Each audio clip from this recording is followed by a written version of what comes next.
कि जैसे कि कोई भी इंसान की जब मृत्यु हो जाती है तो उसे मिट्टी में दफन करना अच्छा होता है, जलाना अच्छा होता है, या गंगा जी में समाधि देना? जलाना, अंतिम जलाना। संस्कार। क्यों अच्छा होता है वो कुछ व्याख्या कर दीजिए महाराज। क्योंकि पंच तत्वों से शरीर बनता है। जी हाँ। अग्नि ही एक ऐसा तत्व है जो पांचों तत्वों को पांचों में लीन कर देता है। कैसे? कैसे? जैसे हम जलते हैं, जब कोई मरने के बाद जलता है जी हाँ। तो शरीर में जो अग्नि तत्व है, अग्नि में जलने से वह अग्नि तत्व अग्नि में मिल गया। बोलो हाँ। हाँ। वायु तत्व निकल के वायु में मिल गया। बोलो हाँ। हाँ।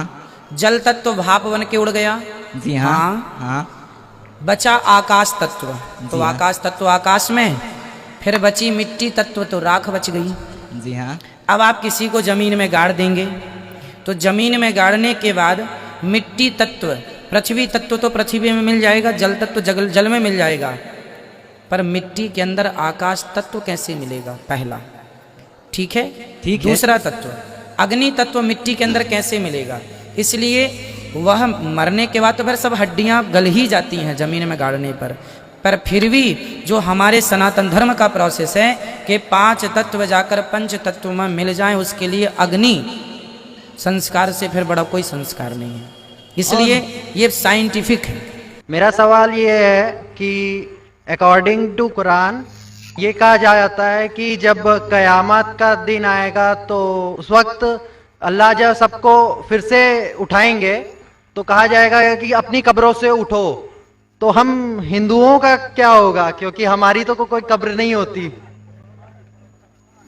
भाई साहब का सवाल है कि वो कहते हैं कि क़यामत के दिन जब अल्लाह ताला वापस से हमें दूसरी ज़िंदगी देंगे तो कहेंगे अपने कब्रों से उठो।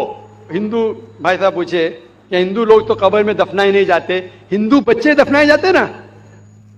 हिंदू बच्चे, हिंदू मजहब में छोटा बच्चा है उसको जलाया नहीं जाता, उसको दफनाया जाता है। फिर भी कई मुसलमान हैं जो डूब के मरते हैं, जो जल के मरते हैं, उनको भी दफनाया नहीं जाता है, जिनकी हमें मिलती नहीं। ये जब अल्लाह ताला कहेंगे कि फिर से हम जिंदगी देंगे, जरूरी नहीं कि आप कब्र में से ले आ जाएंगे। जो भी इंसान मर चुका है उसके नई जिंदगी दी जाएंगे। कुरान मजीद में अल्लाह ताला फरमाता है कि अल्लाह उसमें जान डालेंगे, फिर मौत देंगे, फिर से जान डालेंगे। तो अल्लाह जान डालेंगे, चाहे वो कब्र में है, चाहे जलाया गया है, चाहे डूब गया है, जो भी हालत में है अल्लाह उस इंसान में फिर से जान डालेंगे। और अल्लाह ताला को जान डालना बहुत आसान है, चाहे आप दफनाए गए हैं या चाहे जला दिए गए। अल्लाह ताला फरमाते जब गैर मुस्लिम के एतराज करते अल्लाह से और अल्लाह से पूछते हैं कि जब आप दफनाए जाएंगे और क़यामत के रोज जब इंसान उठाए जाएंगे तो अल्लाह ताला उनको हड्डियां को कैसे जोड़ेगा? जैसे आप पूछ रहे ना, अल्लाह ताला जो कब्र में उनको उठाएंगे, हम कब्र तो नहीं गए, तो लोग पूछते हैं, कुरान मजीद में इसका जिक्र है सूरह क़याम में, सूरह नंबर 75 आयत नंबर 3-4 में, कि अल्लाह ताला हड्डियां को कैसे जोड़ेगा? तो अल्लाह ताला फरमाते हैं अल्लाह हड्डियां को ही नहीं जोड़ सकता है, आपकी उंगलियों के पोर पोर को जोड़ सकता है। उंगलियों के पोर पोर। आप सोचते हो अल्लाह ताला क्यों कहता है क्या उंगलियों के पोर पोर को जोड़ सकता है? आज की साइंस ये कहती है, सर फ्रांसिस गोल्डन एक साइंटिस्ट है जो सन 1880 में एक डिस्कवरी किए कि फिंगरप्रिंटिंग मेथड के दो इंसान करोड़ों लोगों में भी उनके फिंगरप्रिंट यकसा नहीं हो सकते। तो अल्लाह ताला फरमाते हड्डियों को तो छोड़ो, मैं आपके उंगलियों के पोर पोर को इकट्ठा कर सकता हूं और हू बहू वैसे पैदा कर सकता हूं। तो अल्लाह के लिए फिर से जान डालना बहुत आसान है, चाहे वो इंसान दफनाया गया है या जलाया दिया गया है या डूब के मरा है। अल्लाह को फिर से जान डालने में, चाहे वो मुसलमान मरा या हिंदू मरा या ईसाई मरा, अल्लाह को जान डालने में बहुत आसान है, कुन फयकुन।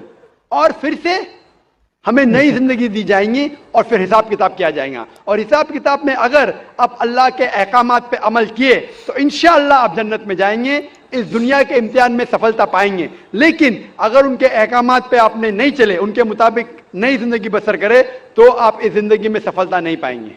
सर एक्चुअली ये रिलीजन होना ही नहीं चाहिए मेरे ख्याल से। तो यहाँ तो बहुत सारा वॉर होता है, आपने बोला ब्रदरहुड होता है, तो एक्चुअली ये रिलीजन नहीं रहेगा तो ये ब्रदरहुड डेफिनेटली नहीं रहेगा, ह्यूमैनिटी रहेगा, नहीं तो वॉर भी नहीं रहेगा। तो रिलीजन होना ही नहीं चाहिए कॉन्सेप्ट। रिलीजन क्यों होता है, क्या आप हेल्प करेंगे उसके लिए? भाई साहब का सवाल है कि रिलीजन होना ही नहीं चाहिए, ये मजहब होना ही नहीं चाहिए। ये मजहब की वजह से वॉर होता है, झगड़ा होता है। आप कहते भाईचारा बढ़ता है, वॉर होता है, सिर्फ ह्यूमैनिटी होना चाहिए। भाई साहब भाई साहब नाम के माइक बैक्सन जॉर्ज। कौन से माइक्रोफोन पे हाथ ऊपर करेंगे? जॉर्ज जॉर्ज बोलिए सर। पीछे वाले माइक्रोफोन। जॉर्ज भाई साहब से पूछूंगा, ये कहते कि मजहब होने की वजह से लड़ाई हो रही। भाई साहब क्या मैं आपसे लड़ रहा हूं? भाई साहब नहीं नहीं क्या मैं आपसे झगड़ रहा हूं? नहीं सर। हाँ क्या नहीं? नहीं सर। आप समझते मैं मजहबी हूं? हाँ सर। हूं ना? तो मैं क्या आपसे लड़ रहा हूं? जो सही मजहब को जानता है, सच्चा मुसलमान है, वो आम तौर पे झगड़ा नहीं करेगा, क्योंकि कुरान मजीद की आयत है सूरह माइदा की सूरह नंबर 5 आयत नंबर 32 में लिखा है कि अगर कोई भी मुसलमान, चाहे मुस्लिम हो या गैर मुस्लिम हो, अगर किसी का कत्ल करता है, चाहे मुस्लिम या गैर मुस्लिम का, बिना कोई वजह के कत्ल के बदले कत्ल, या अगर उसने इस जमीन पे if he has caused corruption in the land, इन दो वजह के अलावा अगर कोई इंसान दूसरे इंसान का कत्ल करता है, गोया के ऐसे है कि सारे इंसानियत का कत्ल कर रहा है। मैं आपको एक मिसाल दूंगा।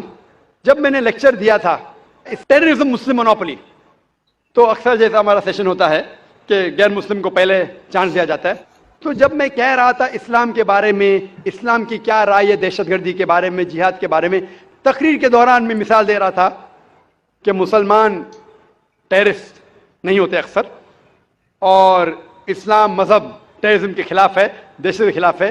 सवाल जवाब के मौके पे एक हिंदू ने मुझसे सवाल पूछा कि जाकिर भाई, जो गुजरात में हुआ, जो मुसलमानों के साथ जो गलत हुआ, जो मुसलमान औरत के साथ बलात्कार हुआ, अगर मैं होता तो मैं भी हिंदुओं को यहां चुन चुन के मारता था। तो जो मुसलमान हिंदू को, अगर ट्रेन ब्लास्ट में कोई हिंदू मरा और मुसलमान ने किया, तो मेरे नजदीक सही है। ये हिंदू मुझसे कह रहा है कि मेरा जज्बा भी, अगर कोई मेरी बहन का बलात्कार करे तो मेरा जज्बा भी जागेगा और मैं बंबई में हिंदू का कत्ल करूंगा। कौन कह रहा है? हिंदू मुझसे कह रहा है। तो मैं उसको जवाब देता हूं, भाई साहब आप बिल्कुल सही कहते हैं, आम इंसान यही सोचेगा, आम इंसान यही सोचेगा, और आप आम इंसान जैसे सोच रहे हैं, और सब पब्लिक में तालियां बज रही थी। लेकिन मैं आम इंसान नहीं हूं, मैं मुसलमान हूं। मेरा मजहब, मेरा कुरान, मेरा रब मुझे इजाजत नहीं देता है, अगर कोई हिंदू ने किसी मुसलमान का कत्ल किया है या कोई औरत का बलात्कार किया है, मैं वही मजहब के इंसान को बंबई में उसका कत्ल नहीं कर सकता हूं, यह इजाजत ही नहीं है। अगर मैं शायद मुसलमान नहीं होता तो मैं कहता था हाँ वो हिंदू से आप सही कह रहे हैं। मेरा मजहब मुझे इजाजत देता ही नहीं, ये आपकी इंसानियत है जो कह रही है। मुसलमान होने के लिए इंसान होना फर्ज है, लेकिन इस्लाम इंसानियत से ऊंचा है। क्योंकि मैं मुस्लिम हूं, कितना भी जज्बा मुझ में होगा, लेकिन मैं मेरे रब, मेरे खालिक, मेरे अल्लाह सुब्हाना व तआला के हुक्म के खिलाफ नहीं जा सकता हूं। जो शख्स ने कोई मुस्लिम औरत का बलात्कार किया, उसको पकड़ो और उसको पुलिस के हवाले करो, पकड़ के सजा दो, लेकिन दूसरे इंसान को वही मजहब के अगर मैं कत्ल करूंगा, ये बिल्कुल इस्लाम के खिलाफ है। आप सोचिए, हिंदू के रिश्तेदार सोचने लगेंगे ना, ये कैसा मुसलमान, कैसा इस्लाम मजहब है। मैं, मेरे भाई ने क्या गलती किया था कि उसका कत्ल हुआ? मजहब नहीं सिखाता आपस में बैर रखना। हिंदी है वतन है, हिंदुस्तान हमारा। आप जो कह रहे इंसानियत का सबक जो कह रहे हैं आप, इंसानियत अच्छी चीज है, लेकिन इस्लाम इंसानियत से ऊपर है।